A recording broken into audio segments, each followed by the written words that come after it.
Fala aí pessoal, tudo bem? Aqui é o professor Nado Rezende e a aula de hoje é sobre a representação em forma fasorial. Bom, antes de definir, né, a representação de sinais alternados, senoidais e cossenoidais, eu represento esses sinais senoidais e cossenoidais na forma de fasor e também posso representar impedâncias nessa forma de fasor. Vamos entender então quando eu uso a representação fasorial. Quando eu estou trabalhando com o sistema em regime permanente.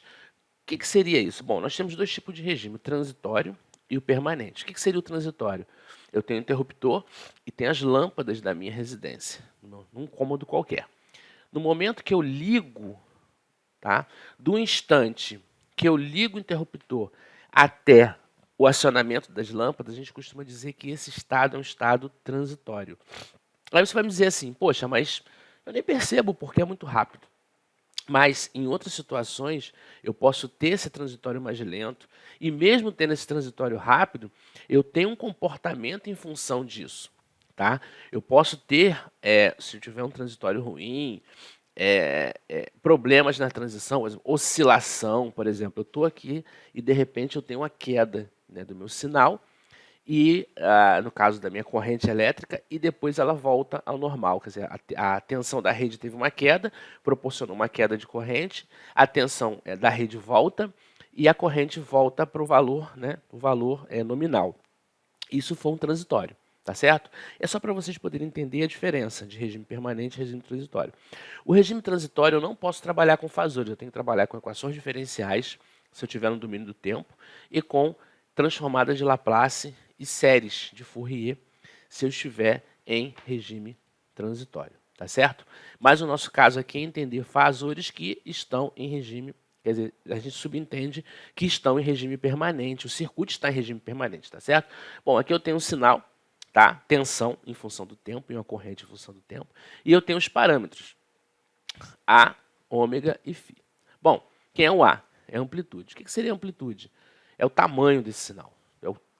É o nível de energia dele em função do tamanho. Então, quando eu falo que eu tenho uma senoide de 10 volts, esse 10 é a amplitude. Tá certo? Bom, ômega é a frequência. O que é a frequência? Número de repetições desse sinal por segundo. Quantas repetições esse sinal tem por segundo, tá certo? E o φ é a fase, é o deslocamento em relação ao eixo horizontal. Tá certo?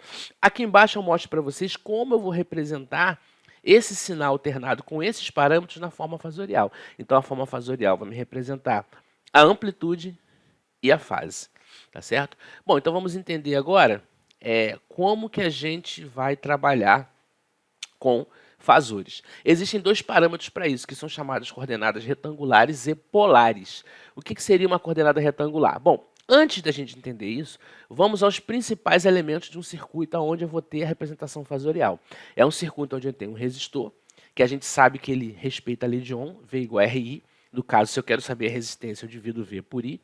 O capacitor, nesse caso, é um elemento reativo, tá? O resistor dissipa energia, ele não armazena energia. O capacitor ele vai armazenar energia, tá? E ele tem, então, o que a gente chama de reatância por conta disso, que é 1 sobre J ômega C, onde J é o elemento que representa a reatividade, que é o parâmetro complexo, ômega é a frequência da rede, e C é a capacidade elétrico-capacitância.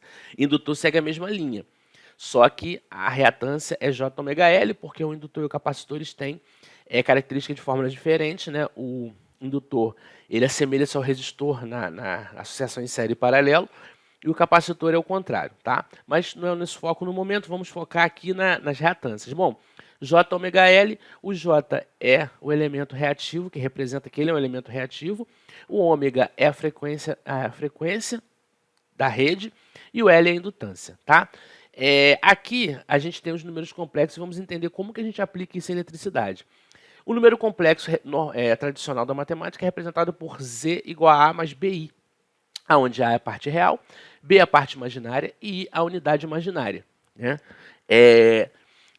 A gente representa com um Z também de impedância, só que é um Z maiúsculo, que é igual a R mais X, onde R é a resistência do resistor, quando tem elementos resistivos no circuito, e o X é a reatância, que pode ser tanto capacitiva quanto indutiva.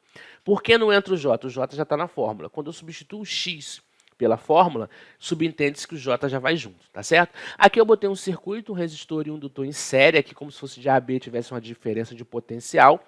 Então eu tenho um resistor de 10 ohms e uma indutância de 1R.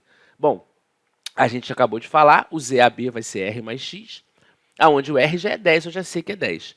O X, como é indutância, é XL igual a J ômega L. E o ômega, pessoal, é a frequência angular. Eu preciso saber a frequência linear. Então, ômega é igual a 2πf. Então, a fórmula XL ela vai ser trabalhada como J2πf vezes L. Eu supus, tá, pessoal? Essa frequência não está fornecida no problema. Eu estou supondo, para facilitar a nossa ação, que esses elementos estão submetidos a uma fonte que tem frequência de 10 Hz, tá? Então, eu vou substituir XL, J, 2π. Adotei 3,14 aproximado, só para a gente ter uma ideia, vezes 10, que é a frequência, vezes 1, que é a indutância. Fazendo esse cálculo, a gente chega a 62,8 J. Lembrando que reatância é unidade de resistência, então é ohm, tá? 62,8 J ohms, tá certo? Beleza. Bom, agora eu tenho um número na coordenada retangular. Descobri que a impedância é 10 mais 62,8 J. Vamos passar agora para a coordenada polar, que é a representação fasorial, tá? Coordenada retangular, e eu vou passar para a coordenada polar. Tá aqui a fórmula, pessoal. O segredo, a essência está aqui. ZAB, Z módulo, fase, θ. Como que se calcula o módulo de Z? Raiz quadrada de R ao quadrado mais X ao quadrado. A gente já sabe quem é R e quem é X. R é 10, X é 62,8. Vou substituir. 10 ao quadrado, mais 62,8 ao quadrado, 100 mais 3.943,84. Somando, eu vou ter, tirando a raiz, 89,37, tá certo? E a fase é o tangente inverso de x sobre r. Também é padrão, tá? Então eu vou lá, tangente inverso de 62,8 sobre 10, jogo na calculadora e chego que o ângulo é de 80,95 graus, tá certo? Então eu vou representar o mesmo ZAB na forma polar, que pra gente é a forma fasorial. Módulo 89,37, calculei aqui, fase 80,95. Então, pessoal, a representação fasorial é isso. Eu peguei um número em coordenada retangular, passei para fasorial. Ah, mas quando eu tenho a tensão, como é que eu faço? Eu tenho a forma cossenoidal, pego a amplitude, é o módulo, pego a fase, é a fase propriamente dita, tá? Então, vamos aqui a um exemplo. Eu tenho dois números complexos, Z1 e Z2, tá? Um está na forma fasorial e o outro está em coordenada retangular, e eu preciso fazer Z1 mais Z2 e Z1 vezes Z2. De antemão, eu já digo, eu só posso somar retangular e eu só posso multiplicar polar. Então, o que eu vou ter que fazer? Passar o Z1 para retangular, passar o Z2 para polar e atender as duas operações matemáticas que eu sugeri nesse exemplo. Bom, para passar de polar para retangular, a gente não aprendeu, vai aprender agora. R é o módulo de Z vezes cosseno de φ. X é J, módulo de Z, seno de φ. Vamos lá. Quem é o módulo de Z? 20. É amplitude. Cosseno de quem? De 10. 20 vezes cosseno de 10, que é 0,98, 19,70. O x, j vezes o módulo de z, quem é? 20. Seno de 10, 0,17. J, 20, 0,17, dá um total de 3,47 j. Então, o meu Z1, que está na polar como 20 fase 10, na forma retangular é 19,70 mais 3,47 j. Tá certo? E passar de retangular para polar a gente aprendeu agora, então é fácil. R igual a 3, x igual a 4, raiz quadrada de 3 ao quadrado mais 4 ao quadrado, 9 mais 16, 25, a raiz de 25 é quanto? 5. Fase, tangente a menos 1 de 4 sobre 3, que é o x sobre r. Fazendo isso na calculadora, 53,13. Então, o Z2 na coordenada polar é o quê? 5 fase 53,13. Beleza, agora eu vou fazer as operações. Z1 mais Z2, pego o Z1 na forma retangular, que é 19,70 mais 3,47, e o Z2 já está na forma retangular, 3 mais 4J. Somo termos independentes, 19,70 mais 3, 22,70. Somo as partes imaginárias, 3,47 mais 4, 7,47. Feito. Agora, a coordenada polar, 20 fase 10, Z2, na forma polar, 5 fase 53,13.